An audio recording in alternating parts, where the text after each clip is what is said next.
bienvenue à tous. Donc ici, c'est les jardins en fait, qui servent de jardin support au lycée en fait, horticole. Donc il y a des élèves qui viennent de la seconde au BTS et puis des formations adultes, CAPA qui sont là, les collègues CAPA qui sont là, et puis les BPREA aussi qui sont là souvent, donc de Roufac. Avant il y avait Aubernais, maintenant il n'y a plus. Donc là c'est un atelier qui existe depuis 10 ans, donc ça fait 10 ans qu'il y a du maraîchage bio. Donc vous avez vu ma collègue Margot ce matin qui s'occupe donc de ces fers-sols. Avant c'était mon collègue Guillaume qui lui est parti à Tahiti. Un petit coucou. Donc du coup pourquoi j'en parle, c'est parce que du coup grâce en fait aux expérimentations de ces fers-sols, on a pu bénéficier de l'évolution des techniques et des outils. Puisque avant, donc moi j'ai fait un BPREA que j'ai terminé en 2013 et donc j'ai attaqué ici en 2014. Donc il y avait un collègue qui était là depuis 3 ans. Donc ici, historiquement, il y a très longtemps, c'était une prairie naturelle. Enfin naturelle, donc c'est l'ancien lit de la Fechte. Hein. Donc il y a beaucoup de galets. Je ne sais pas si vous avez vu des cailloux. Donc à l'époque, quand on travaillait les sols, c'était très très cassant. Ensuite, dans les années 60-70, ils ont fait du maïs. Ensuite, il y avait une station un peu expérimentale. Bref, ça n'a jamais été très concluant. Et du coup, en 2011, à la demande du ministère de l'Agriculture, chaque lycée en fait, a fait un atelier en bio. Donc nous, on a la chance, voilà, à Winsenheim, c'était le maraîchage. À Roufac, ils ont les poulets. À Aubernais, ils ont le houblon, voilà, d'autres choses. Donc ça, c'était vraiment quelque chose de vertueux qui a été engagé, là, c'était super. Et donc du coup, avec les techniques de l'époque, on n'avait pas la chance d'avoir autant, on va dire, de démocratisation d'informations au niveau de l'agronomie d'aujourd'hui. Parce qu'aujourd'hui, vraiment, pour les nouveaux maraîchers ou ouvriers, c'est vraiment, je trouve, on arrive vraiment clé en main avec des outils fantastiques, quoi. Donc il y a 10 ans, bah, du coup, c'était labour, enfouisseur de pierre, hein, pour s'affranchir du problème des cailloux. Donc quand on part d'une prairie à environ 3% de matière organique, ça passe à peu près. Et puis au bout de 2-3 ans, on chute assez vite. On va dire plus les sols sont légers et non résilients, plus on paye vite nos erreurs agronomiques, quoi. Du coup, nous on l'a payé tout de suite, on va dire que c'était bien et pas bien, ça a fait mal sur le coup, mais du coup il a fallu très rapidement remettre en question nos pratiques agronomiques. Et du coup on a eu la chance en fait, donc avec les financements qu'il y a eu pour ces fers-sols, pour les expérimentations, de pouvoir profiter en fait des outils d'atelier de l'atelier paysan, de planches permanentes. Tout le monde connaît l'atelier paysan? Il y en a qui ne connaissent pas, c'est bon? Ok, donc c'est des outils hein, qui sont auto-construits généralement par le paysan et qui permettent de travailler son sol sans utiliser d'outils animés. Donc du coup ça déstructure bien, ça déstructure moins.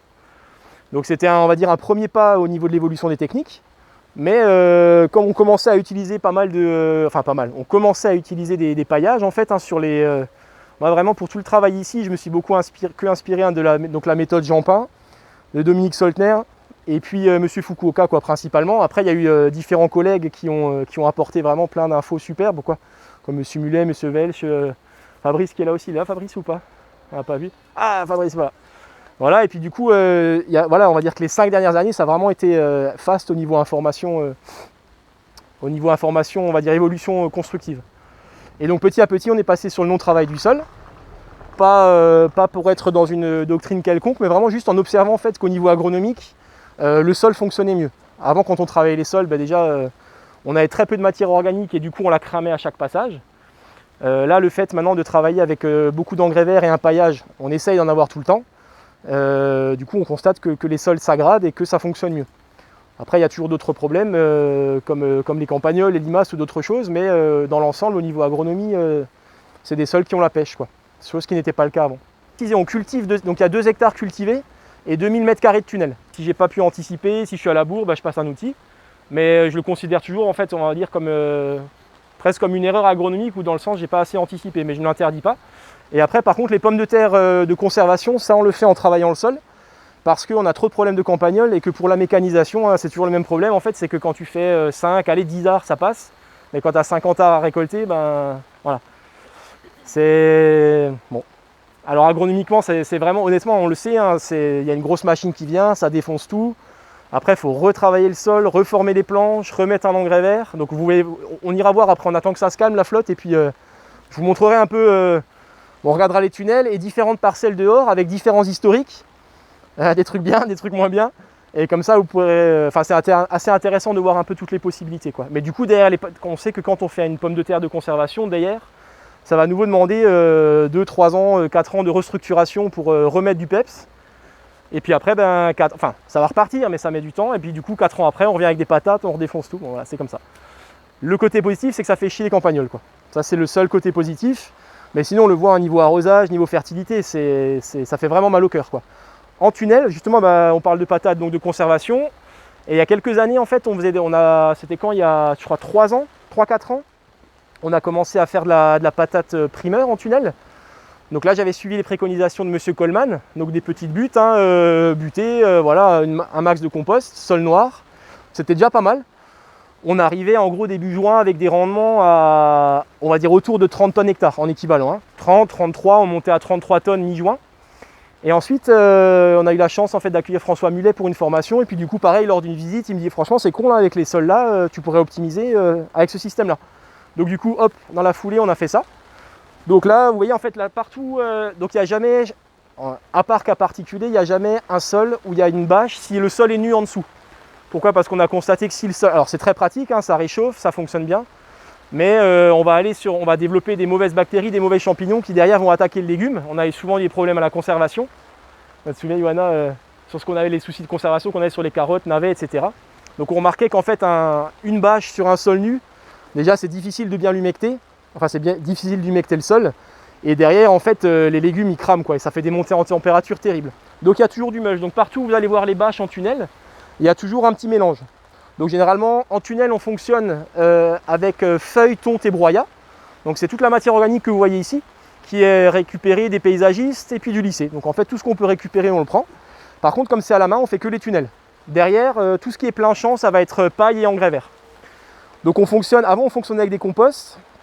Maintenant, j'utilise plus de compost, on va dire, là, honnêtement. Vous voyez, là, par exemple, c'est un mélange principalement de feuilles. On a fait des tests l'année dernière avec des collègues, tests gustatifs. Et puis, on s'est aperçu, on avait fait pommes de terre sur feuilles, pommes de terre sur broyat, pommes de terre sol nu. Et on va dire, la patate la plus appréciée, c'était pommes de terre sur feuilles. Donc, du coup, là, en gros, il y a 2 tiers feuilles, broyat, tonte et un petit peu de déchets de légumes. Donc, on regardera après plus tard, mais juste pour vous donner une idée, en dessous, c'est trempé, quoi. Et donc là, on a fini les cultures d'épinards. Donc, dès qu'un sol est nu, enfin, dès qu'il a fini d'être cultivé, si on ne peut pas mettre un engrais vert, on va venir avec un paillage pour que ça travaille, quoi. Toujours pour cet objectif de couvrir le sol, d'avoir du carbone. Il n'y a pas de plante active malheureusement, mais au moins le sol est couvert et n'est pas travaillé. Et donc du coup, je reviens aux pommes de terre. On met donc du mulch, pas trop épais, là j'ai un peu abusé, il faudrait en mettre un peu moins pour que le sol réchauffe bien. Dans l'idéal, 5-6 cm, c'est le top. Après là, on fait ça au croc, du coup on a toujours tendance à être un peu gourmand. Et puis derrière, donc toile tissée, et puis on va planter ça. Donc on reçoit les pommes de terre cette semaine, on les fait pré-germer un mois, et on les plante début mars. Du coup, ça fait des pommes de terre primeur mi-mai, qui sont vraiment très très bien valorisées. Clairement, c'est 4,50 en vente directe, 3 € en demi-gros. Donc vraiment, quand il y a la place et que c'est possible, c'est une culture géniale. Et derrière, on peut claquer un melon, presque un engrais vert, et encore une verdure derrière. Donc franchement, c'est pas mal. Voilà.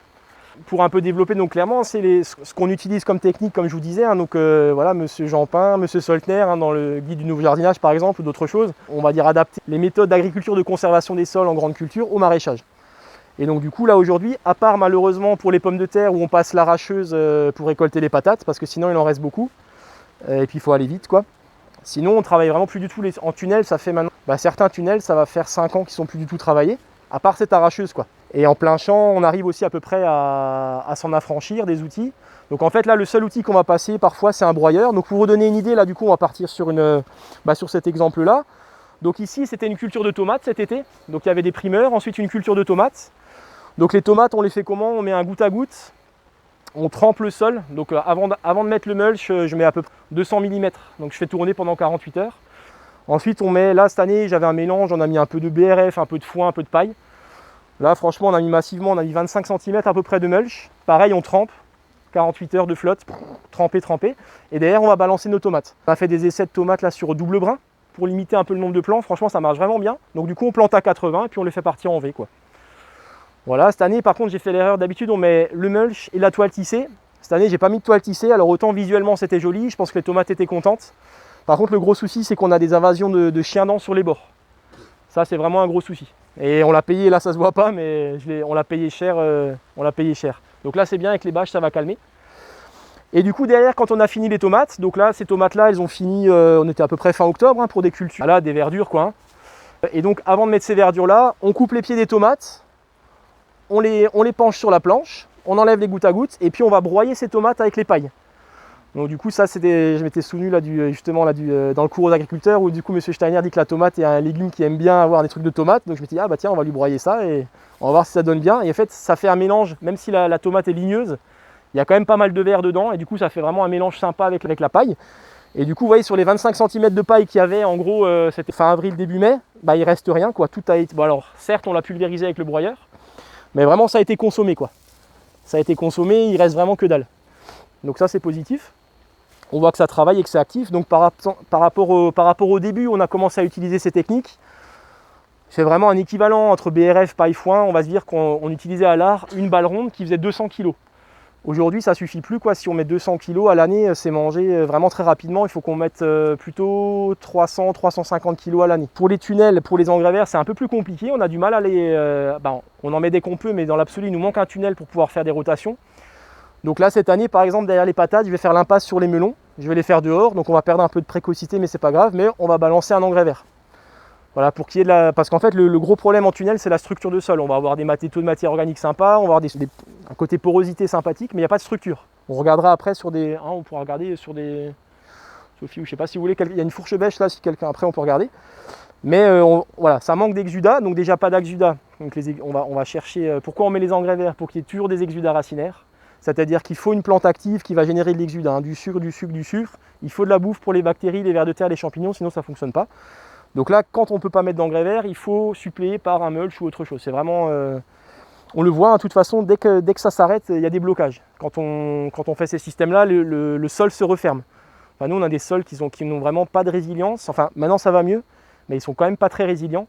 Du coup, dès qu'on arrête de mulcher, dès qu'on ne met pas d'engrais verts, hop, on perd de la structure. Et c'est assez impressionnant sur les plantations, par exemple, quand on occulte, donc généralement 8 semaines, l'été, printemps-été, avant de planter des choux, par exemple. S'il y a une zone de l'occultation où il n'y avait plus de foin, donc du coup la terre est apparente, c'est très dur de planter. On voit que le sol est vraiment refermé, donc là c'est vraiment l'explication, c'est net quoi. Voilà, je propose qu'on fasse juste un petit trou rapidos. Hop. Donc là, comme dit, c'était des épinards. On les a finis il y a, je sais pas, là c'est la deuxième ou troisième coupe selon les endroits. Donc là, comme je vous disais, c'est le petit mélange feuilleton de broyat. Et ensuite, on voit le reste de paille et de tomates. Vous pouvez marcher sur la planche, ça va. Si on piétine pas trop, ça va. Et puis derrière, ouais, donc finalement, ça va, c'est pas abusé. On a quoi? Ouais, on a 7 cm. Et pourquoi je mets là-bas, justement, là quand on aura fini la visite, demain on mettra tout de suite les toiles tissées, les P19 pardon, pour que ça travaille justement quoi. Pour que ça travaille, que ça chauffe et qu'il commence à manger quoi. Bon. Donc là il faut dire qu'on a des. Je sais pas s'il y en a qui ont vu les analyses de sol, au départ on est sur des sols donc sableux, 60% de sable, 30% de limon, 10% d'argile. Donc totalement déstructuré à l'enfouisseur, puisqu'il y a eu on va dire 5 ans d'enfouisseur sur enfouisseur sur enfouisseur. Donc là, c'est vraiment satisfaisant d'arriver à des résultats comme ça où on a un sol qui se tient. Donc après, voilà, moi je ne suis pas un spécialiste de l'observation des sols, mais juste pour vous donner une idée, là tu peux faire passer du coup. On voit bien que du coup, là, il y a une zone qui est très bien structurée. Là, la zone du mexion avec un mélange entre terre et puis les différents types de matières organiques qui sont là, avec les vers de terre qui sont en train de décomposer. Et puis dessus, voilà, on a le mulch frais, quoi. Donc on voit vraiment, en gros, les 3 processus d'humidification. Par contre, vous voyez que les racines, même s'il y en a, c'est très très light. C'est très très light, et ma foi c'est comme ça, mais c'est pas suffisant, on va dire, si on voulait vraiment être, être dans un modèle agronomique vraiment performant, il faudrait un truc structuré qui descend fort, et puis qui va lier tout ça. Par contre, voilà, c'est pas dégueu, franchement c'est pas dégueu. Ça se tient, il y a du monde, normalement ça sent bon. Si tu veux faire passer aussi de ce côté pour voir. Tu mycorhizes en bonus? Ouais. Non. Non, alors... Ça peut être, ça peut peut-être faire du bien. Je me dis que du coup, avec ces trois bases agronomiques, normalement, ça va mycorhizer tout seul, tu vois, ça va venir. Oui, ça pourrait, ouais. Non, ce qui m'intéresserait bien en bonus, comme dit, là vraiment, ce serait, on va dire, pas comme pilier, mais comme bonus, ce serait mettre les préparations dynamiques, biodynamiques, et puis des thés de compost. Ça vraiment, c'est les 2 choses que j'aimerais bien faire en bonus. Mais là, ça viendra avec le temps, quoi. Voilà. Sinon, pour les techniques utilisées en plein champ, on va être à peu près toujours sur les mêmes techniques, c'est-à-dire que du coup, on finit une culture, donc quelle que soit la culture et la période, on essaie toujours d'avoir un engrais vert. Donc on va venir broyer les résidus. On sème notre engrais vert à la volée et ensuite on recouvre de paille. Donc chaque fois qu'on sème un engrais vert, on recouvre de paille, on met à peu près 5 cm de paille. Il n'y a jamais un engrais vert qui est semé nu sans rien, quoi. Il y a toujours le petit carbone avec pour faire un repas équilibré, hein. Sucre rapide, sucre lent, les pâtes et le miel, quoi. Faut que ça déménage et qu'il y en ait pour tous les étages. Et vraiment, quand on y va, ça fonctionne, quoi. Alors après, je sais pas où en sont les analyses de sol au niveau des papiers là. Ouais, cool. Donc du coup, ça c'était donc comme dit 2018. Donc en gros, je vous fais un résumé rapidos. Donc c'était les analyses de Celesta Lab. Ça c'est vraiment, si vous êtes installé, c'est vraiment, ou futur installé, c'est les analyses à faire une fois, quoi. C'est vraiment on va dire un outil de monitoring qui est le plus performant à mon sens, quoi, au niveau de l'observation. Pourquoi? Parce que ça calcule la biomasse microbienne, différents types de matières organiques, la libre et la liée. Et en l'occurrence, c'est grâce à ces analyses qu'on s'est rendu compte. Donc voilà, nous on a tendance à mettre beaucoup de matières organiques, souvent très carbonées. Donc ça fonctionne, hein. Il y a du monde, il y a des vers de terre, des bactéries, des champis, ok. Mais du coup, est-ce que cette matière elle est utilisable concrètement et si oui, à quelle vitesse? Et donc grâce à ces analyses, on s'est justement rendu compte que ce qui manquait, c'était de la matière fraîche, donc du verre, donc de l'engrais vert en fait, quoi. De l'engrais vert qu'on peut compenser donc potentiellement, en gros un truc qui peut être digestible tout de suite. Donc on peut compenser ce manque d'engrais vert par de l'engrais organique qui va être mangé, mais déjà souvent ces engrais organiques ils ne sont pas issus de l'agriculture biologique. Et voilà, on va dire que c'est un truc d'appoint. Donc ces engrais-là organiques, on les utilise. Moi, c'était aussi ça au départ, la réflexion, c'est que j'aime pas trop utiliser ces engrais-là bouchons, quoi, à part en dépannage. Donc on continue d'en utiliser, mais en localisé. C'est-à-dire qu'avant, on le mettait en plein avec un épandeur. Voilà, on le fait toujours pour les pommes de terre. Mais sinon, par exemple, là, donc on va faire un gros trou là pour les tomates. On les plante vraiment profondément pour que les petites racines, refassent des racines sur la tige. Et puis, je vais mettre une petite poignée, quoi, d'engrais pour qu'elle démarre. Voilà. Moi, je fais ça aussi parce que du coup, je suis pas chez moi. Hein, c'est un lycée, voilà, c'est une structure de lycée, donc du coup, il faut que ça, faut être sûr que ça fonctionne. Bon, si c'était chez moi, je le ferais pas, mais voilà, il y a des profs, il y a plein de monde, etc. Donc, faut satisfaire tout le monde. Donc, on met un peu d'engrais en bonus. Voilà. Et donc, je disais, oui, donc dehors, on broie notre résidu de culture, on sème l'engrais vert à la volée, on recouvre de paille, on laisse pousser. Et alors là, on est un peu en recherche encore, c'est-à-dire que par exemple, avant poireau, je vous donne un exemple, ouais, poireau. Donc là, on va occulter 8 semaines avant la plantation. On passe un strip-till, donc strip-till 3 dents, hein, qui vont descendre profondément pour pouvoir planter. Et derrière, on va rebalancer de la paille parce que du coup, en 8 semaines, tout le résidu a été mangé. En fait, on se retrouve avec un sol qui n'a plus de mulch.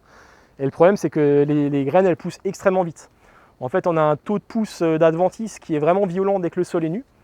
Parce que c'est des sols qui sont pauvres, c'est des sols qui ne sont pas résilients, qui ne sont pas du tout adaptés au maraîchage au départ. Donc qui ont été massacrés pendant 5 ans avec un enfouisseur de pierre. Donc du coup là le sol dès qu'il est nu, ça explose, quoi. Et là depuis qu'on a arrêté de travailler les sols, ça se calme. On est plutôt sur chardon, chien-dent, liseron, ce genre de choses. Mais si le sol est nu, ça c'est direct, hein. Kénopode, amarante, panique, c'est là, quoi. Donc voilà. Voilà. Je sais pas, vous avez des questions? Ouais. Je me souviens qu'on utilisait la tonte du gazon des fois pour faire du Ouais. paillage vert. Ouais. Est-ce que tu as pensé à semer de la luzerne derrière Alors la luzerne, on a fait une année. Après, moi, c'est pas trop pratique dans le système là parce qu'on tourne vite. Donc du coup, il y a toujours des engrais verts, mais pas en luzerne. Voilà. Et tu utilises quoi d'autre comme paillage vert? Comme paillage vert? Paillage vert, le seul paillage vert qu'on utilise, c'est la tonte. En fait, dans les paillages qu'on reçoit des paysagistes, c'est feuilles, tonte, broyat. Et après, tu vois là, par exemple, on a épluché les poireaux, donc direct là, hop, on vient mettre le paillage de surface en fait, hein. Quand j'ai du poireau, mais pas du poireau toute l'année. Voilà. Et ça fonctionne assez bien là sur les. Ouais, j'avais pas dit sur les tomates, on avait aussi mis un peu de tonte. En fait, ce qui est important, j'ai trouvé ce qui fonctionnait bien, mais enfin, ouais, c'est quoi, c'est que ce qui est important, c'est que la nourriture, les apports soient variés en fait. C'est comme le sol, c'est un organisme vivant, comme tout organisme vivant, il a besoin de nourriture équilibrée. Et du coup, un peu de ci, un peu de ça, voilà, on fait une petite cuisine, quoi. Cette année, ce sera un engrais vert comme ça, un peu de foin, un peu de paille, un peu de broyat. Et puis du coup, il y a plein de choses différentes qui vont se développer. Puis après, voilà, chacun fait sa cuisine aussi un petit peu, quoi, avec l'affinité particulière, les possibilités du coin en approvisionnement. Là, depuis cette année, l'année dernière, on fonctionne avec des collègues paysans du coin pour les semences d'engrais verts, donc ça c'est super. Ça fonctionne bien aussi. Tu parlais avant d'arrosage de 48 heures ou de 2. Ça me paraît assez énorme. Est-ce que tu aurais pu le faire sur des techniques plus traditionnelles? Parce que j'imagine que du coup le sol gère mieux, c'est quantité de flotte énorme. Tout à fait. Alors en fait, vraiment, hein, après 48 heures d'arrosage non-stop, tu rentres dans la serre, tu pourrais dire qu'il y a eu 1 heure, quoi. Il Il y a vraiment zéro flaque, rien du tout. Sur un sol travaillé, tu vas balancer, honnêtement sur un sol travaillé, si je balance 50 mm, c'est déjà saturé, tu as des flaques de partout. Donc là vraiment l'avantage de ces sols-là, c'est qu'ils ont une résilience aux intempéries qui est fantastique, quoi. Et du coup une gestion de la flotte qui est géniale parce que du coup derrière, bon bah là voilà c'est l'hiver, on n'a pas arrosé ici depuis novembre, moi ça c'est normal, enfin plus ou moins normal. Mais tu vois sur des tomates par exemple ou des courges, on n'a pas eu d'eau cette année depuis mi-août, presque début août. Donc les courges, les céleris, les poireaux, les choux de Bruxelles, j'ai pas pu les arroser pendant 40 jours à peu près, où c'était le stade, ils avaient vraiment besoin. Enfin clairement sur les sols qu'on a, s'il n'y avait pas eu le paillage, c'était dead quoi. Donc là bah, ils s'en sont sortis et franchement on a fait des récoltes tout à fait honorables quoi. Et on aurait fait un fois 1,5 au bas mot si on avait pu arroser quoi. Donc vraiment ça c'était aussi un des axes d'optimisation, c'est la gestion de la flotte. Hein. Clairement c'est... Donc là par exemple c'est vrai que si j'avais un peu anticipé, après ça fait des kilomètres et des kilomètres de goutte à goutte. Mais par exemple sur la patate maintenant faite comme ça, un goutte à goutte ça se justifierait tout à fait. Le problème c'est qu'en gros sur un art, si tu veux bien faire il te faut 250 mètres de goutte à goutte. Alors après c'est sûr que ça paraît beaucoup, c'est un investissement, mais enfin honnêtement moi si je m'installais je le ferais, enfin en partant dès le départ, là on a acheté d'irrigation plein champ, machin, ceci, cela, mais en partant du départ je pense que le goutte à goutte ça me paraît vraiment presque indispensable vu les pénuries de flotte qui s'annoncent quoi. Enfin nous c'est de plus en plus compliqué chaque année, après il y a des gens qui ont plus de chance quoi, mais c'est une réelle problématique et du coup le fait de ne pas travailler les sols c'est une réponse aux aléas climatiques. Est-ce que tu sens c'est de l'eau qui va être restituée longtemps après? C'est une éponge. Bah là tu vois par exemple, donc tu vois là par exemple pour les patates, donc on va les planter comme dit début mars, mais généralement je fais pas un arrosage avant fin mars, mi-avril, tu vois un truc comme ça, donc il n'y a pas novembre, décembre, janvier, février, mars, presque 6 mois sans arrosage, et le machin tu peux toucher, hein, c'est sous le mulch, c'est humide quoi. Et alors qu'avant, et on le voit parce que bah, cette année il y avait le Covid, du coup en fait ce que j'ai pas précisé aussi c'est que l'atelier il est dimensionné pour que tous les étudiants, tous les élèves puissent avoir du boulot quoi. Donc en gros, s'il n'y avait pas autant d'élèves, ce serait plus petit, là, c'est vraiment dimensionné pour ça. Là, il y a eu le Covid, donc c'était un peu chaud. Et justement, les oignons, en fait, les oignons, on les fait comment? On les fait pareil, hein, engrais vert, paille, toile tissée. Seulement, c'est long parce qu'il faut un plantoir. Ça, c'est aussi un truc à anticiper, c'est que c'est génial, mais tout est plus long quand on fait à la main. Et là, on n'arrivait pas à 3 oignons par trou, c'était le bordel, machin, et puis on était débordés. J'ai dit, bon, bah tant pis, je sors l'enfouisseur, j'ai préparé 5 planches, on a mis les toiles tissées, c'était hyper rapide. Mais alors derrière, l'enherbement c'était dégueulasse et il fallait les arroser franchement tous les 3 jours. Quoi. Alors que les échalotes qui étaient plantées à côté, qui étaient sans travail du sol, je les ai arrosées franchement 3 fois. Quoi. Et on avait des trucs magnifiques. Quoi. Et c'était encore presque humide derrière alors que c'était la sécheresse en juillet. Quoi. Donc vraiment, en tout cas sur les sols là, c'était la différence, c'est fantastique. Quoi. Vraiment fantastique. Puis même, tu vois, même au niveau de tranquillité d'esprit, je trouve que ça apporte quelque chose. Quoi. Tu te dis hop, tu le lances, tu plantes, mais tu sais que t'es peinard quoi. C'est juste vraiment, ouais, c'est assez génial. Franchement, disons quand on le bichonne vraiment le sol, il le rend direct quoi. C'est fantastique quoi. Ouais. T'avais encore une question? Ouais, c'était pour le poireau, tu as dit que le semai, tu fais des semis directs. Poireau, non, plantation. Ah, ouais, Plantation, on achète les plants et donc on plante, on passe le strip-till et on les plante à la main. Ouais. Et ça du coup, ça c'est par exemple, c'est une des limites un petit peu là où je suis bloqué parce que du coup, comme il faut comme on occulte pour ne pas avoir à désherber, derrière on est obligé de revenir avec de la paille et de la matière organique. Et du coup le boulot il est délirant quoi. Bon là, enfin, c'est pareil, c'est une question de mesure quoi, mais là on en plante 18 000 des poireaux quoi. Du coup pour mulcher 18 arts à la main quoi, c'est génial mais c'est long quoi. Donc là je suis encore un peu limité, je sais pas trop comment faire pour optimiser ce système là quoi. L'année dernière j'ai essayé de mettre plus de foin avant, mais le strip-till en fait il ne supporte pas. Il supporte pas le résidu. Donc cette année on a la chance, il y a Johannes Storr, je ne sais pas si ça vous dit quelque chose, c'est un Allemand de l'autre côté. Ah voilà, super, ouais génial, bah voilà, grâce à Johanna, du coup on va pouvoir faire l'expérience de la machine dans le paillage quoi. Donc ça on a beaucoup de chance, ouais c'est super. Voilà, donc dans le paillage ou dans l'engrais vert détruit? Alors là du coup donc pour les choux en l'occurrence, on pourra y aller après s'il flotte pas trop. Donc là c'était quoi? Alors là c'était une nouvelle parcelle qu'on a changé de sens pour planter les haies. Donc là il y avait céleri courge, donc on a semé un engrais vert recouvert de paille. Là il est en train de sortir. Et derrière du coup genre 3 semaines avant je vais rebalancer 200 kg de paille. On le fait germer. Et puis ensuite il va venir planter là-dedans quoi. Ouais. Donc normalement l'engrais il sera assez grand pour que la paille écrasée le défonce quoi. Ouais.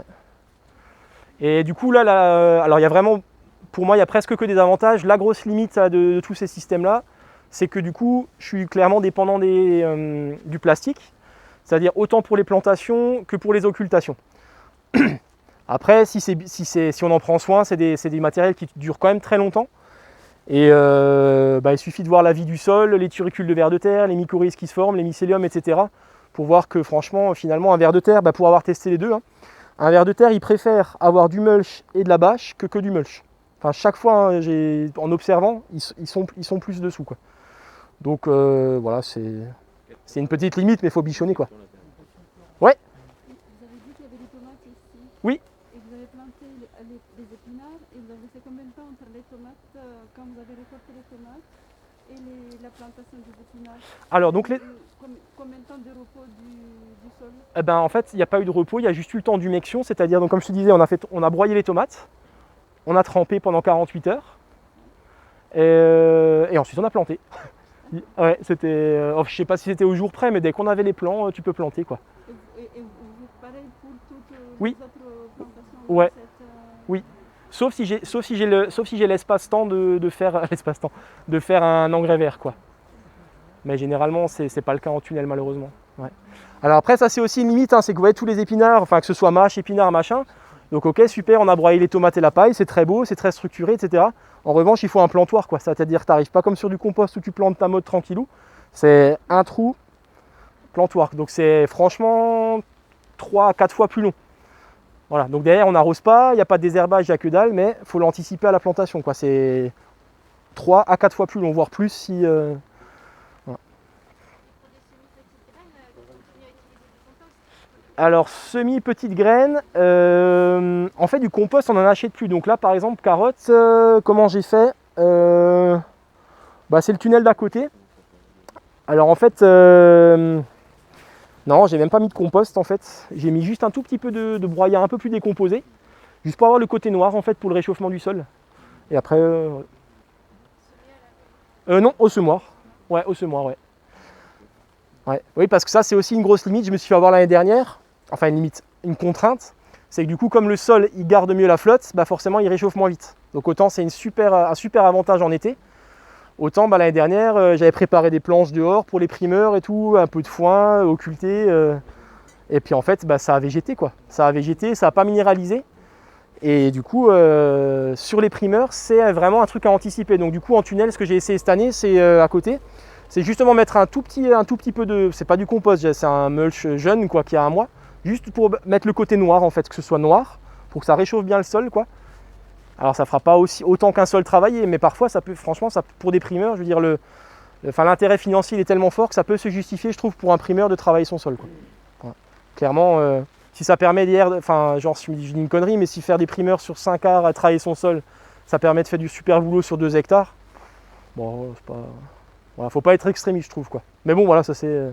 Je me suis fait avoir, justement, j'ai voulu plus du tout travailler mes sols et je me suis fait avoir. Combien de rangs de carottes primeurs sur un 50 Ça dépend chaque année. Là, non mais c'est vrai.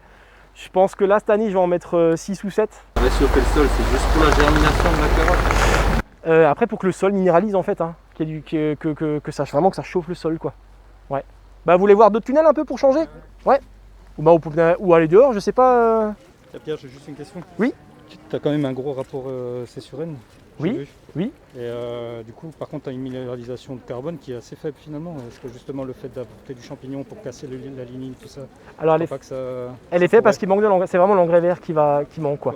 Ah ouais. C'est vraiment. Ouais. Tu penses que c'est du frais, quoi. Ah en fait après avoir fait ça, derrière l'engrais vert, ça pulse. Fantastique. Ah ouais. Alors en fait c'est comme si ça libérait tout d'un coup. C'est comme si tu avais, je sais pas comment dire, genre une Ferrari où elle avait que 2 litres, là d'un coup tu lui mets 100 litres. Boum, ok. Ça... Là, tu compenses comme ça en fait. C'est ça, comme ça, ou sinon avec de l'engrais bouchon, quoi. Ok. Ouais. Oui. Sur les engrais en fait. Oui. Tout ce qui est mélange, il passe à travers les 5 cm. Ouais. Tout ce que tu mets. Honnêtement, ouais.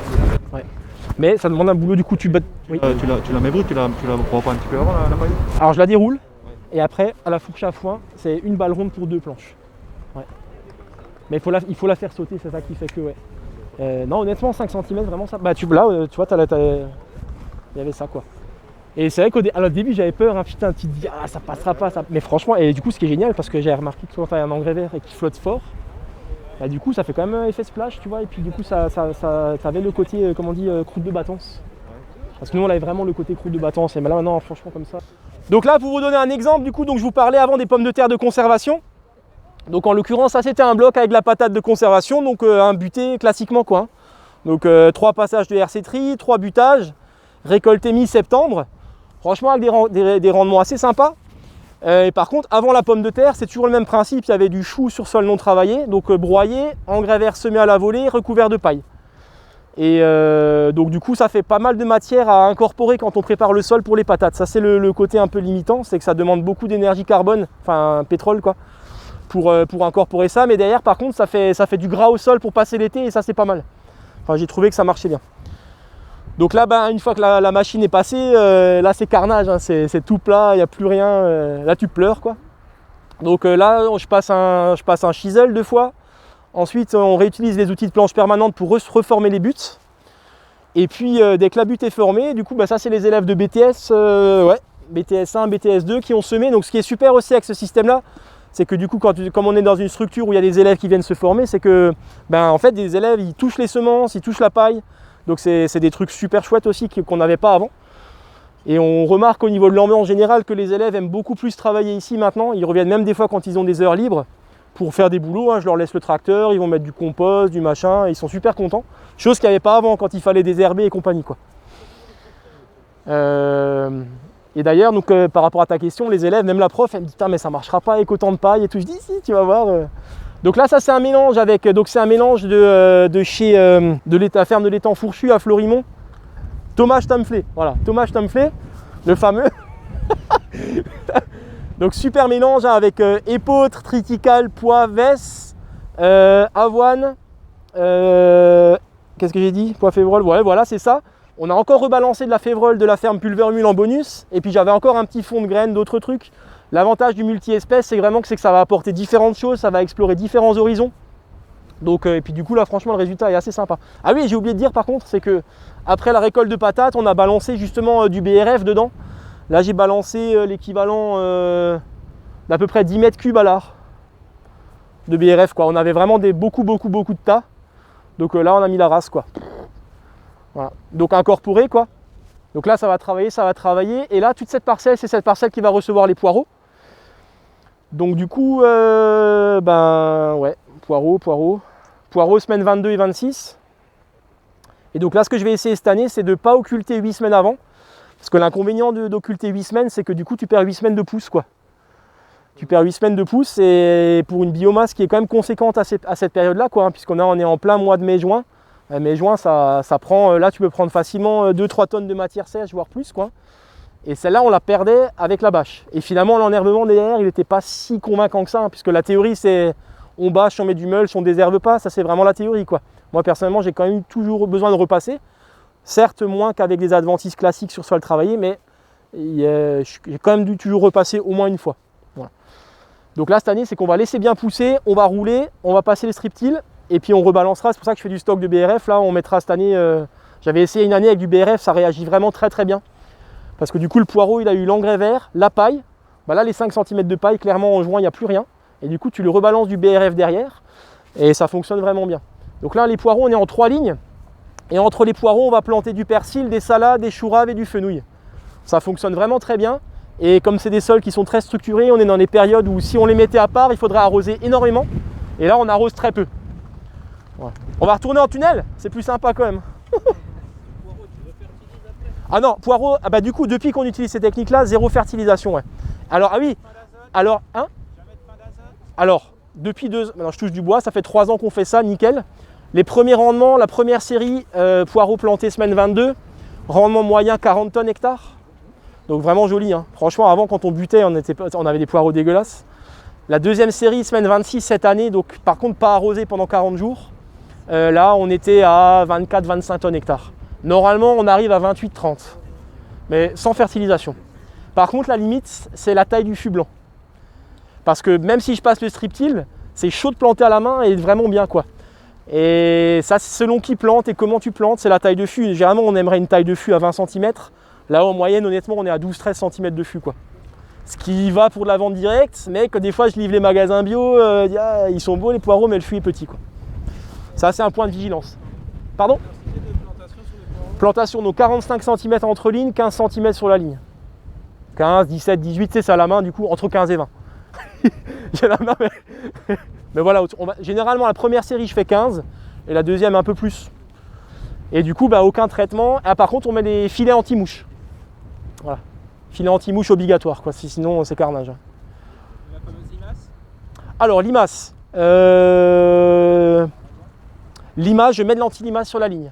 Donc, du coup, derrière, tu as ton striptil, on plante. Ça veut dire que derrière, il faut repasser chaque bonhomme sur la ligne pour bien écraser, justement, pour que ça vienne serrer au niveau du fût. Et puis, quand j'ai fini ça, je mets de l'anti-limace en localisé une fois. Par contre, pas 7 kg hectare, quoi. C'est plutôt 20 équivalent 4 fois la dose, quoi. Mais en une fois. Après, t'es peinard. Et franchement, ça pour le poireau, vraiment, c'est fantastique, quoi. C'est beaucoup de boulot, parce que la plantation, tu galères. C'est beaucoup de manutention avec la paille et les bâches. Mais derrière, c'est génial, quoi. En fait, tout l'investissement de temps de départ, tu le récupères sur le rendement et sur le temps. Puis c'est beau, quoi. Ça. Par contre, aussi, problème campagnol. Campagnol, alors cette année, ils ont été assez cléments. Il y a juste une planche où ils m'ont défoncé 20%, sinon on est entre, franchement, je sais pas, je dirais, allez, un bon 5 de dégâts. C'est acceptable. Honnêtement, 5%, je suis d'accord. Mais la planche où tu avais 20%, là, ça faisait mal, quoi. D'autres questions? Là, tu as semé l'engrais vert en octobre. Ah non, là, donc on a récolté les patates mi-septembre. Alors dès que je récolte, en fait, le but c'est de faire de la biomasse. Donc là, on a récolté. Le lendemain, j'ai préparé les planches. Le surlendemain, les BTS ont semé. Ouais. C'est pour ça qu'il est aussi avancé. En fait. Ouais, là, il est très avancé. Et d'ailleurs, j'ai eu peur parce qu'on s'est chopé 25 cm de neige. Ouais. Je pensais qu'il allait crever. Et la févrole, qui est une févrole pas d'hiver, hein, c'est une févrole de printemps. Hein. Putain, elle est vivante. Et là-bas, pareil, quoi. La Facélie, Incroyable. Tu dis? Ouais, la Facélie aussi. Après, la neige, ça isole aussi, quoi. Ouais, mais ils ont chopé aussi un -7, tu vois. Avant la neige, il y avait un -7. Et il y avait le poids, tu vois. Parce qu'encore, quand c'est petit, ça va. Mais on le voit juste, tu vois, certains endroits où c'est un peu crevé, quoi. Mais là, je pense que ça va pulser. Franchement, les poireaux, à mon avis, là, ça va pulser. Ah, c'est bon, ça. Ouais. C'est quand que tu fais les derniers semis d'engrais vert? Alors, dernier semis d'engrais vert, bah, généralement, on arrive à, jusqu'à mi-novembre, fin novembre, hein, s'il faut. Hein. Parce que même s'il est tout petit, ça va faire de l'exudat, quoi. Du sucre, des acides aminés et compagnie. Tu mulches, quoi. Et si j'ai pas pu...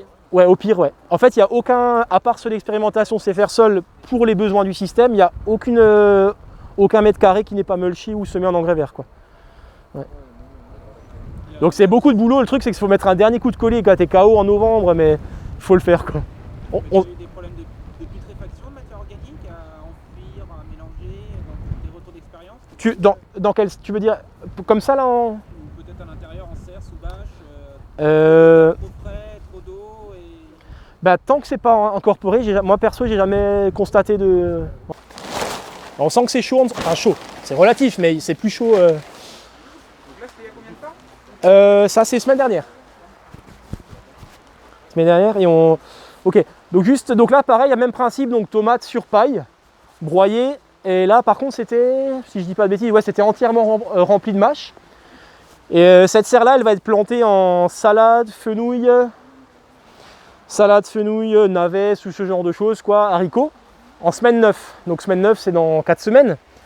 Donc du coup, dès qu'il y a une planche qui se libère, on met ce petit mélange-là. Donc en fait, c'est le même mélange qu'à côté, mais qui a évolué 3 semaines de plus avec de la flotte et un retournement au bobcat. Donc c'est vraiment le même.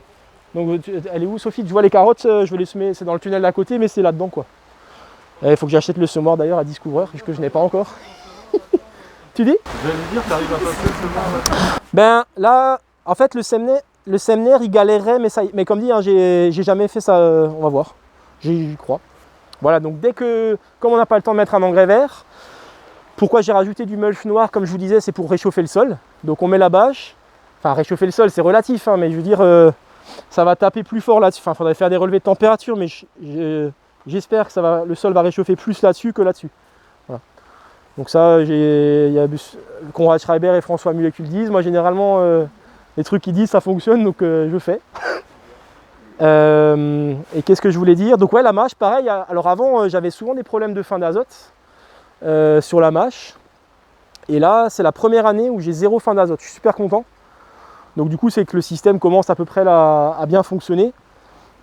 Pareil sur la mâche, c'est assez long, quoi, hein, mais du coup là pareil, il n'y a pas eu de fertilisation, il n'y a pas eu de compost.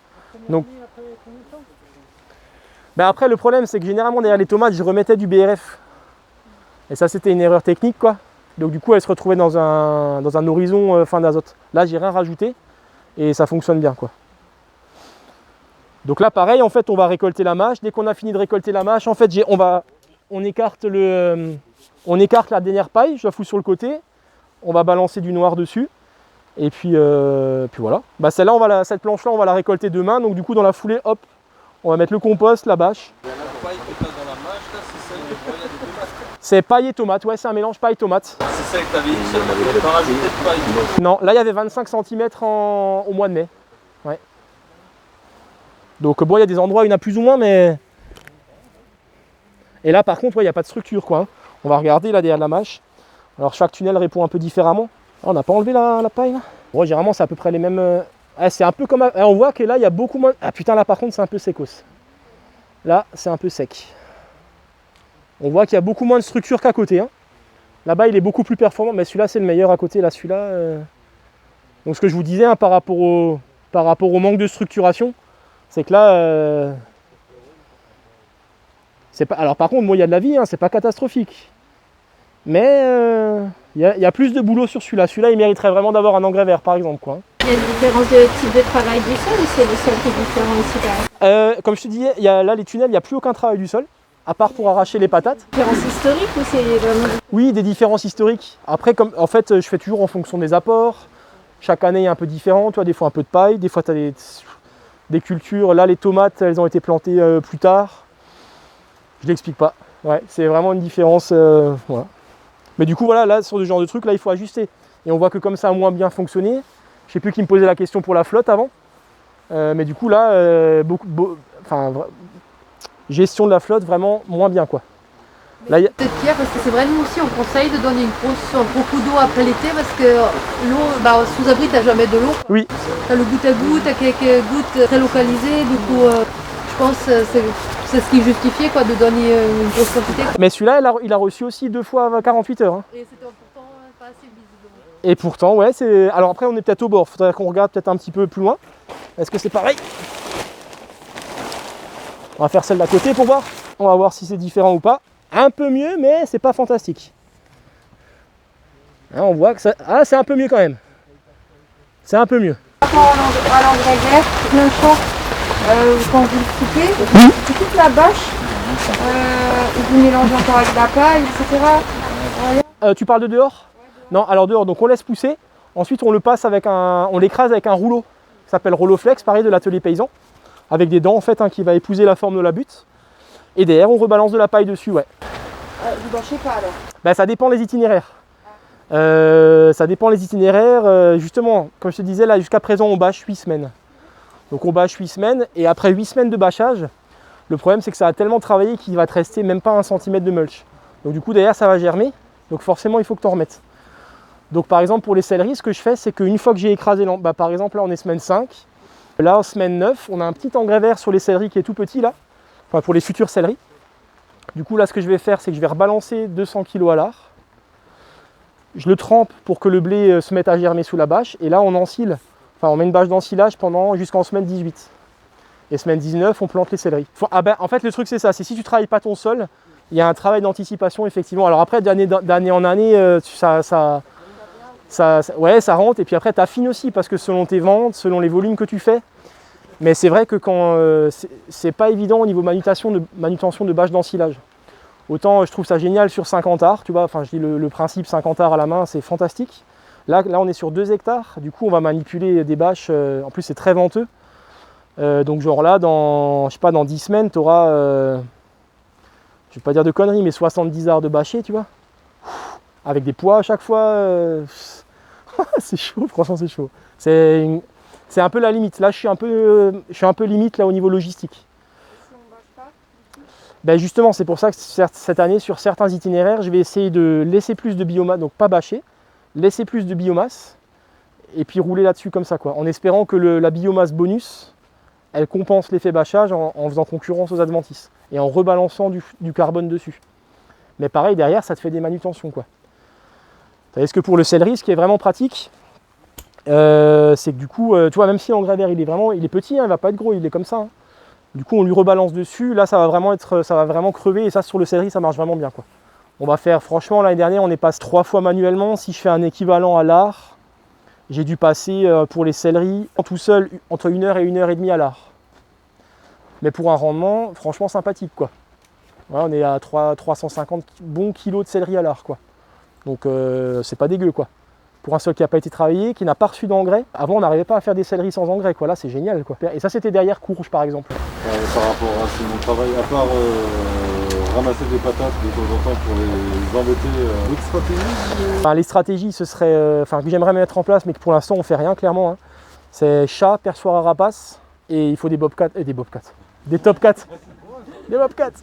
Non, des top 4. En fait, moi, ce que j'aimerais faire cette année, ce serait genre acheter une vingtaine de pièges et faire 10 arts par-ci. Hop, on passe au suivant, Le problème, c'est qu'après, tu vois, pour relever 10 ou 20 pièges, c'est presque un carton, quoi.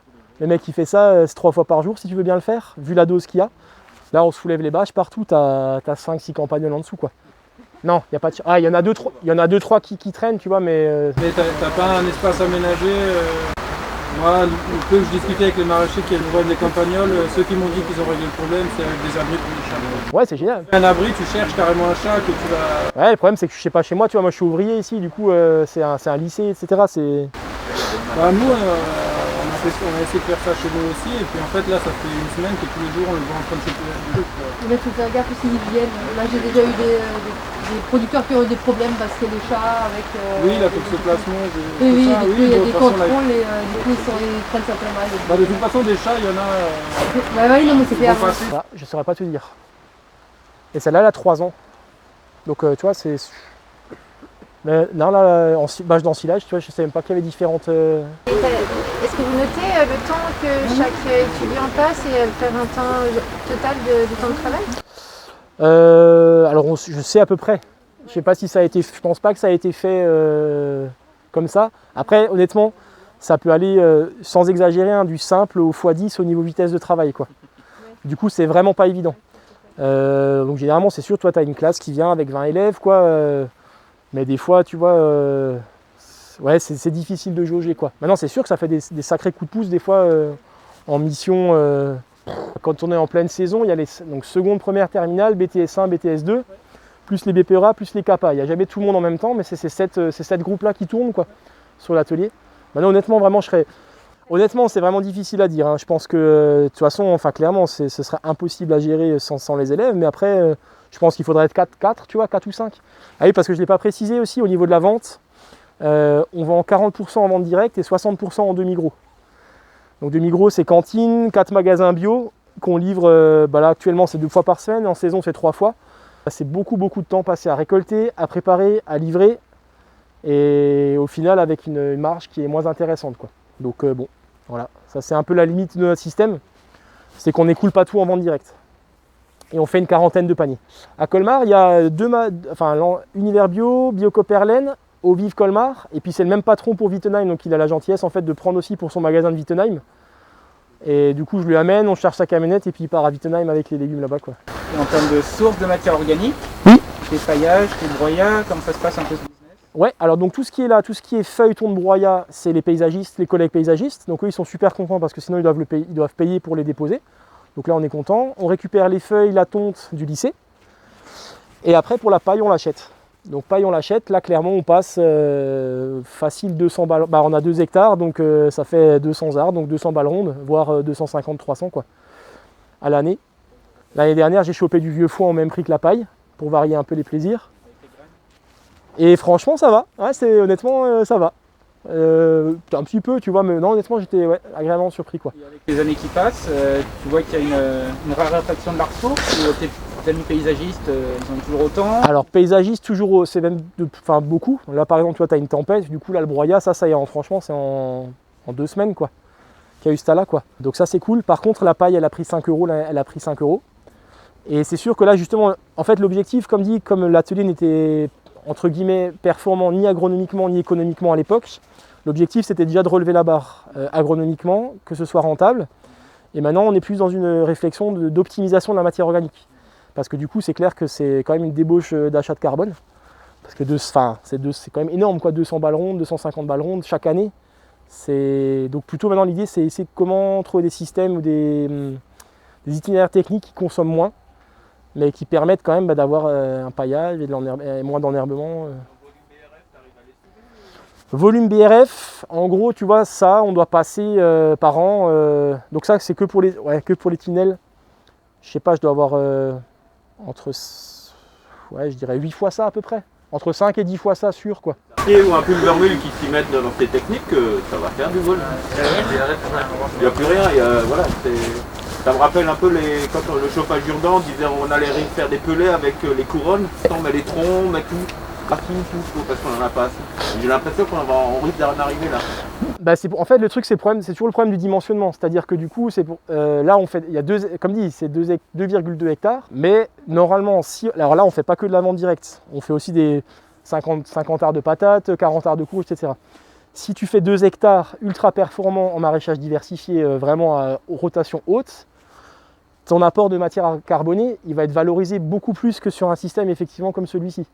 Mais du coup derrière, si tu balances 3 légumes, trois légumes différents à l'art, mais que tu as bouffé 300 kg de paille, ça se justifie. Là c'est vrai que là où ça se justifie moins, c'est je trouve une culture, là tu vas faire une courge ou machin, ça fait, même si ton sol, c'est sûr, le sol va s'agrader. Mais il n'est pas optimisé à fond, quoi, je trouve qu'il n'est pas optimisé. Mais ouais, c'est ça, optimisé. Après, par exemple, des gars, tu vois, comme Merci, des grosses structures, là, l'idée, c'est plutôt alors de travailler sur avoir plus de surface et de travailler sur les productions de matière verte in situ avec des engrais verts à forte biomasse. Parce que du coup, là, franchement, nous, ce qu'on apporte en biomasse, en général, on n'arrive jamais à avoir plus que 5, honnêtement. 5, 7. J'avais déjà réussi une année à avoir vraiment un très beau avant poireau, mais au niveau des rotations, comme les 2 hectares sont toujours utilisés, j'arrive pas à faire des grosses biomasses. Si maintenant le mec, tu fais 20 arts de légumes productifs, et tu sais que tu as 20 arts bonus pour créer ta matière in situ, du coup, tu n'as presque pas besoin de paille en fait. Comme les mecs qui font en grande culture finalement, avec des super engrais verts, et puis des semis directs. Moi, je suis pas trop inquiet par rapport à ça, c'est juste peut-être plus le dimensionnement et l'optimisation de la parcelle avec les rotations des trucs, quoi. Mais nous, c'est vrai que comme on fonctionne là, c'est carbonophage, quoi. Mais je suis surpris, tout à l'heure tu avais l'air de dire que sans les engrais verts ça marchait pas aussi bien. Je suis quand même surpris qu'avec des apports dans les quantités pareilles, c'est quand même assez énorme. J'aurais eu tendance à penser que ça pouvait suffire, alors quand tu dis que ça marche pas assez bien, c'est que c'est un peu moins bien mais ça marche quand même, ou clairement il manque des engrais verts? Non, ça marche bien, franchement ça marche bien. Sans les engrais verts? Oui. Ça marcherait sans les engrais verts? Parce que j'ai l'impression que techniquement c'est vachement compliqué, les engrais verts, il faut réussir à les caler, il faut réussir à les détruire. Non, c'est pas compliqué, c'est vraiment juste organisation au niveau des dates. Par exemple là-bas, ça va quand même t'obliger à un moment à passer un outil assez agressif pour le sol. Ah non, pas du tout. Ah non, là-bas t'avais tout dehors. En fait, avec les engrais verts, le seul outil agressif, c'est le rouleau qui l'écrase. Ah ouais, ok, j'avais pas compris parce que tu disais pour les patates là. Alors oui, ça c'est le problème, c'est quand on a travaillé le sol avec les patates. Donc derrière, je suis obligé de retravailler pour reformer les planches. Mais sinon, l'engrais vert, en fait, donc ton engrais vert va pousser. Après, tu as différents itinéraires possibles. Il y en a qui le broient. En fait, si tu le broies, du coup, ça va faire un jus directement assimilable pour ta plante. Donc ça peut être intéressant pour qu'il y ait un apport vraiment genre vitaminé direct, quoi. Popeye, quoi. Mais du coup, derrière, l'enherbe, le problème, c'est que du coup, tu perds tout ton mulch. Parce qu'avec un écrasement, en fait, il va y avoir une libération beaucoup plus lente et puis voilà, une unification. Mais du coup, tu passes ton rouleau et après, derrière, soit tu occultes, soit tu rebalances du carbone. Mais du coup, est-ce que ça te paraît quand même indispensable? Ah ouais. Indispensable, ouais. Même au niveau de la vie du sol, de l'apparence de la parcelle, avec avant on savait pas, mais par rapport à ce que les exudats génèrent, quoi. Puis tu le vois, hein, dans les épinards, c'était flagrant. Tous les tiricules, ils étaient que autour des épinards. C'était incroyable.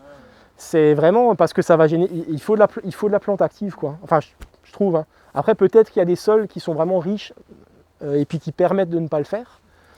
Moi, je trouve que c'est vraiment le pilier, l'exudat racinaire, c'est le pilier, quoi. Parce que finalement, si on raisonne juste en apport de carbone, par exemple, les engrais verts, c'est plus ou moins rien à côté de ce que tu apportes par ailleurs. Si, sauf si justement tu arrives à le mener assez loin. Par exemple, admettons, on arrive à super bien s'organiser. Bon, là, par exemple, l'engrais vert que vous avez vu là, après les patates, certes, il est très beau, mais il est trop dense pour des poireaux. Parce que du coup, là, il est très beau, mais quand il va partir en avril-mai, il est trop dense. Là, j'ai un peu abusé sur la dose. Par contre, si on le sème bientôt, genre en septembre, et tu l'écrases juste avant ton poireau, tu vas avoir, sans exagérer, tu vois, sur des variétés anciennes d'épeautres, tu peux avoir des très belles vesses qui montent, etc., ou des sorgho. Donc 3, 5, 7, t'es à facile 12 tonnes de matière sèche.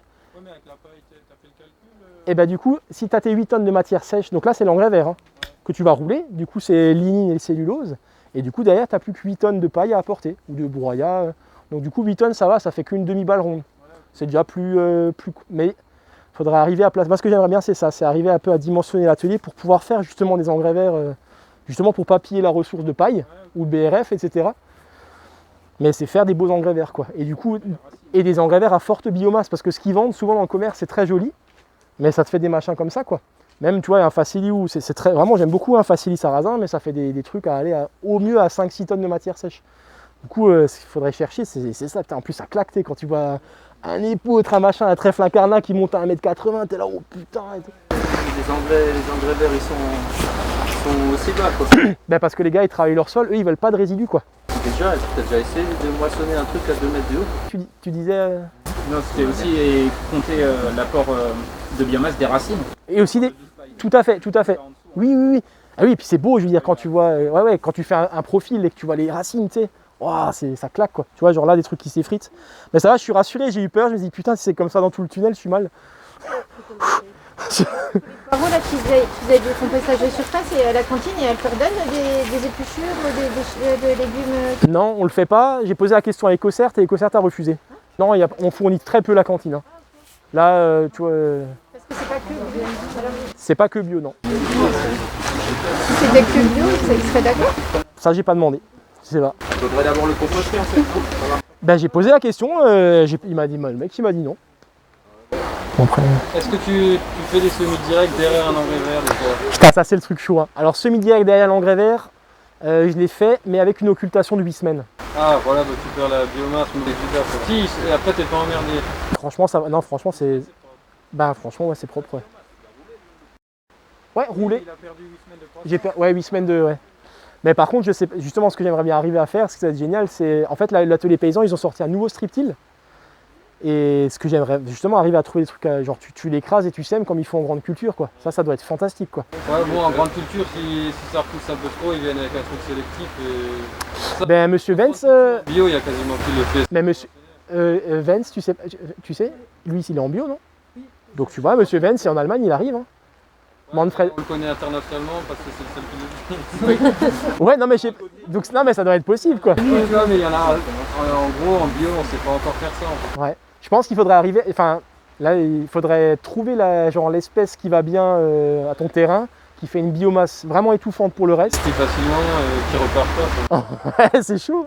Je l'ai fait une année sur des, j'avais fait quoi, sur des courges une fois, et justement l'engrais vert était trop petit, il était comme ça. Je l'avais semé au printemps. Et j'avais roulé et j'avais balancé du BRF dessus. Putain, le matin, il était ressorti quoi. T'avais l'engrais vert partout quoi. Alors, on s'est retrouvé à désherber l'engrais vert dans les courges. Là, et caler des engrais verts très tôt en début de saison, maintenant par exemple, ça peut paraître intéressant quand même. Trop juste et vaut mieux faire une occultation propre ou... Ça dépend le temps que tu as devant toi. Par exemple, là, on a des tunnels débâchés de l'autre côté là qui ont été arrachés. Et donc ceux-là, je vais les mettre en tomates en semaine 20. Donc ça c'est début mai quoi? Oui, c'est ça, début mai. Et du coup là j'avais des résidus, donc on a mis pareil de la matière carbonée, etc. Donc là je vais semer un engrais vert, je vais le semer 5, en gros dans 2 semaines quoi, dès que je peux. Dans 2 semaines? Ouais, mais parce que du coup je sais que je vais bâcher, il va être bâché quoi. Donc là je sème un engrais vert non gélif. Bâché en toile tissée avec la culture à travers? Non, donc là je sème l'engrais vert, un engrais vert non gélif, mélange, double P19 et ensuite on va rebâcher le tunnel, donc ça va être comme si on semait en tunnel quoi. En gros, en tunnel, si tu as 4 semaines devant toi, ça vaut le coup de faire un engrais vert. Ah ouais, mais franchement, vraiment. Et là où ils le font, ça va faire un pulvermule. Ils le disent pareil, vraiment exudat. Si tu as un engrais vert qui fait ça, c'est toujours bénéf pour ton sol. Et du coup, tu sèmes, tu fais 4-5 fois la dose. Si tu sais que tu n'auras qu'une petite biomasse, enfin une biomasse, si on peut appeler une biomasse, et ben tu fais même x6, x7. En disant que de toute façon, la culture qui suit, elle est sur toile tissée, c'est ça? Ah oui, là, soit sur toile tissée, soit que tu travailles ton sol. Non. Ah là, sur toile tissée, c'est génial, quoi. Tu fous ta bâche. Planter de tomates. Qui pousse vite quoi. Oui, qui pousse vite. Bah là par exemple, là j'ai le reste de chez Thomas Stempflé quoi. Donc épeautre, triticale, poivesse, févrole. Et je rajoute encore la févrole de chez Dany. Et puis après, double P19, je veux dire, si on voulait optimiser bien le truc, tu mets encore un tunnel nantais. Mais je veux dire, c'est vraiment après, ta plante, quand tu vas la mettre dedans, elle va être dans des conditions. Tu vois, c'est pour ça que je me fais chier à mettre le compost, un truc d'ensilage. C'est que quand on va mettre la plante dedans, c'est que ça va être parfait quoi. Au niveau des racines, est-ce que faucher, comme simuler une pâture, est-ce que ça pourrait booster les racines? Un engrais vert. Pour repartir, Au lieu de le laisser monter à 100%, le couper, et après le relaisser passer à 100%. Peut-être. Ça booste les racines, est-ce que ça vaut? Ça, je sais pas. Ça dépend sûrement des espèces. Après, ce qui est génial quand c'est possible, c'est Laurent Welch qui fait ça, et il y en a d'autres collègues, on voulait le faire avec les chèvres, mais du coup, c'est que tu fais brouter ton engrais vert, quoi. Parce que du coup, quels que soient les animaux, que ce soit chèvres, brebis, alors vaches, bon, c'est un peu costaud, mais en tout cas, genre poule, machin, ils vont amener en fait avec leur mucus, leur déjection, etc. Comme un autre apport un petit peu. Comme on amène de la nourriture équilibrée comme ça, bah, l'apport de l'animal, c'est intéressant, ça fait un autre apport, quoi. Ouais, bah si t'as des chèvres et des moutons, franchement, si je pouvais claquer des moutons ou des chèvres, je le ferais. Hein. Parce qu'après ça booste, mais j'ai déjà demandé, je voulais choper des poules à Roufac. Ouais, tu lâches des poules là-dedans, tu sais. Ouais, c'est trop classe. Puis en plus, c'est joli, tu vois des animaux qui broutent là. C'est sympa. Avec l'exploitation de Roufac, sur la production d'engrais verts, du miscanthus ou miscanthus, ouais, ce que j'aimerais bien tester. La station grande culture de Roufac sur les besoins de matière carbonée de Winsenheim, est-ce que c'est quelque chose qui peut se penser ou... Bah, j'ai posé la question, en gros de l'autre côté il y a 16 hectares de foin, mais qui sont loués à un autre agriculteur. Et du coup j'ai posé la question, j'ai dit franchement moi avec ce que tu as de l'autre côté, ça suffirait pas, mais on pourrait tout... tu vois, on le fait faire en prestation, moi je récupérerai le foin. Mais du coup elle l'utilise, là ils ont des projets, donc ils ont des poules et puis ils ont un projet de refaire du bovin. Donc pour l'instant elle le loue, mais du coup non, c'est pas d'actualité. Mais là ce que j'aimerais peut-être tester là cet été en tunnel, bah, derrière les patates, c'est le sorgho peut-être, pour faire une biomasse énorme. Alors pas forcément pure, mais je ferais bien sorgho, facélie, sarrasin, févrole. J'aimerais bien tester ça, avec aussi un blé ancien là, chez un pote là. Ouais. Sorgho non jamais. Alors avant que j'arrive, ils avaient fait un test. Apparemment c'était assez joli. Hein. Mais là ouais, sur les engrais verts, mais franchement, oui par rapport à ta question, pour les engrais verts en tout cas vraiment, c'est vraiment, enfin c'est hyper simple, c'est juste l'anticipation quoi. Ah ouais, moi j'ai toujours peur de ne pas savoir les détruire. Mais franchement détruire, en fait là, non mais là c'est vrai, rien que de semer à la main, tu sèmes à la main, tu balances ta paille, tu fais pousser et puis après ben tu fous ta bâche quoi. La bâche est ton ami, c'est ça. Ah oui. Et surtout, sinon ce qui est top aussi, c'est pour essayer, tu vois, si tu crains un peu, c'est les courges. De faire une courge, une courgette comme ça. Par exemple là, genre sur ta deuxième série de courgettes, tu sèmes un engrais vert maintenant là, et puis ensuite tu l'écrases, tu mets une toile tissée, tu plantes tes courgettes dedans. Ça c'est génial aussi quoi. C'est fantastique quoi. Et là, j'ai pas du tout arrosé mes courgettes jamais en fait, hein, en faisant comme ça quoi. Donc à un moment elles ont eu un peu soif, mais elles ont donné des courgettes toute la saison. Hein. Pas de traitement, rien du tout.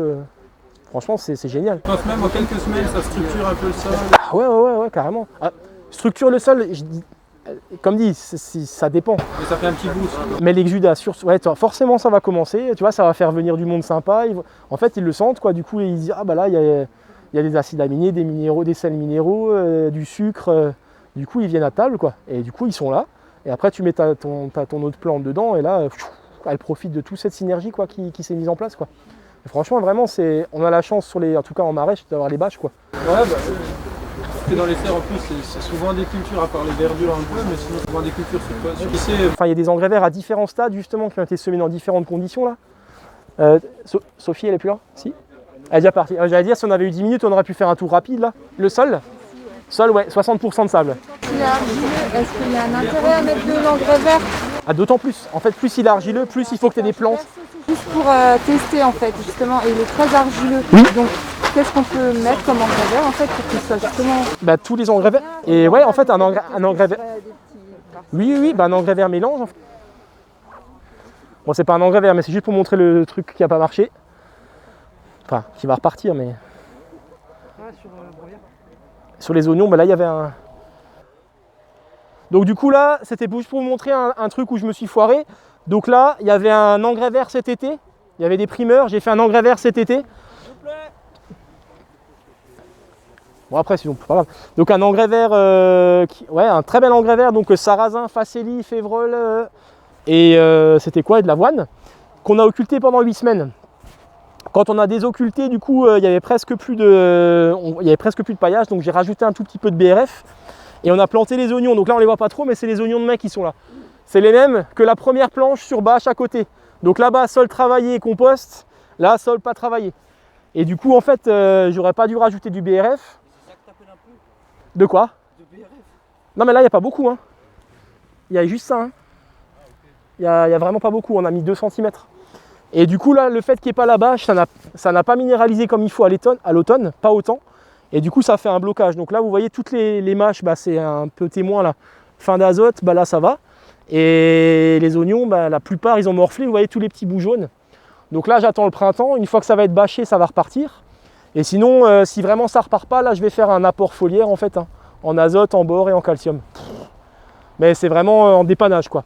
Mais clairement là, c'est ce qui me posait la question par rapport à la mince, comment dire, qu'il y a beaucoup de carbone, mais qu'au niveau de la minéralisation, s'il n'y a pas d'engrais vert pour rendre ce carbone disponible, bah, c'est bloqué. Là on le voit clairement.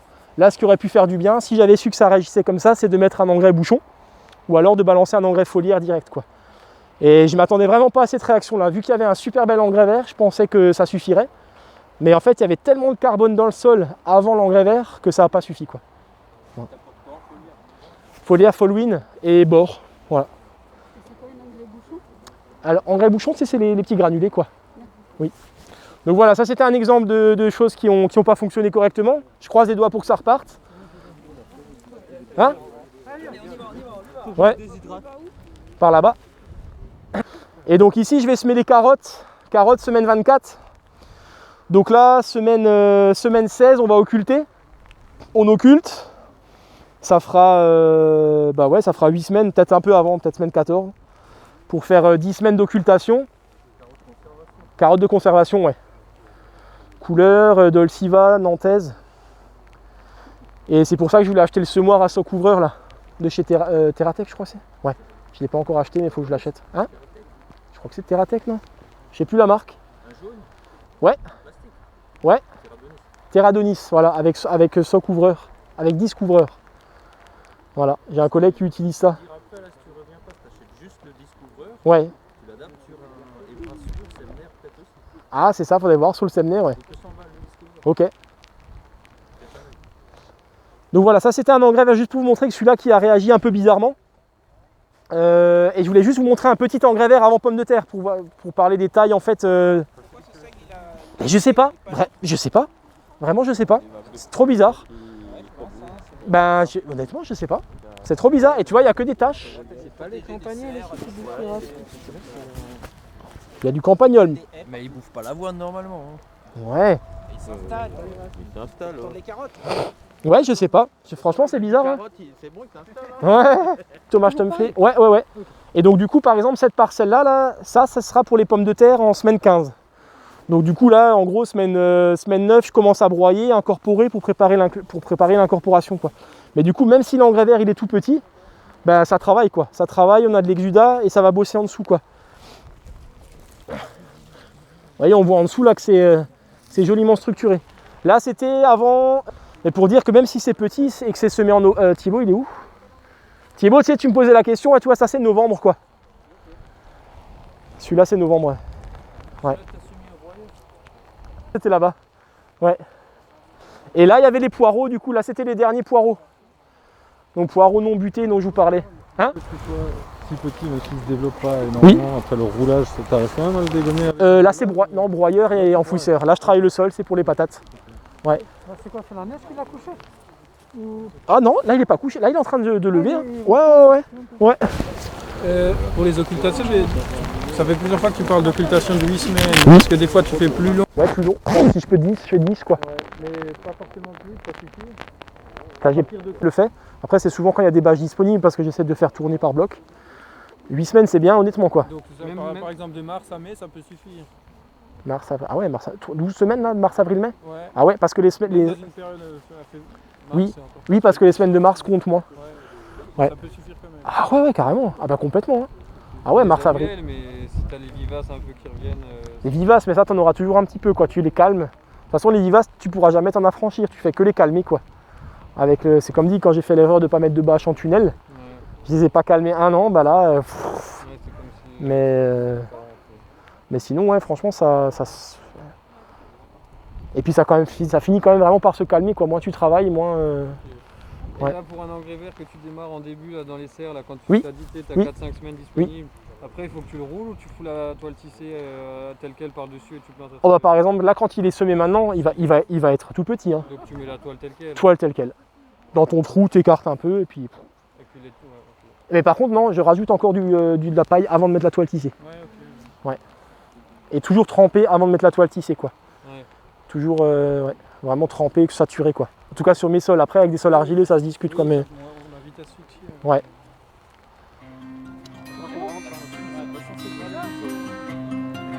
Bah ouais.